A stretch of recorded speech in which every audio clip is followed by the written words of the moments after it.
ไปดูที่เคิร์ดพี่น้องโคเลเนโวเป็นพื้นที่ที่ยูเครนบุกเข้าไปปะทะกับรัสเซียที่จังหวัดเคิร์ดภาพนี้มันเป็นปริศนาพี่น้องฝั่งนี้คือฝั่งรัสเซียถ่ายทหารฝั่งยูเครนเขาบอกว่ามันคือแพทเซอร์ S1 แพทเซอร์ S1 ที่มันระเบิดแต่ฝั่งนี้คือฝั่งรัสเซียเขาถ่ายนะรัสเซียเขาก็ไม่ได้พูดอะไรเขาบอกแค่ว่ามันระเบิดแล้ว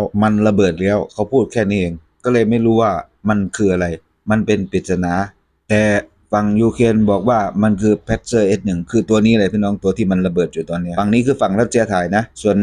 ต้นคลิปน่ะเป็นฝั่งของยูเครนถ่ายส่วนฉากนี้เป็นฝั่งของรัสเซียถ่ายที่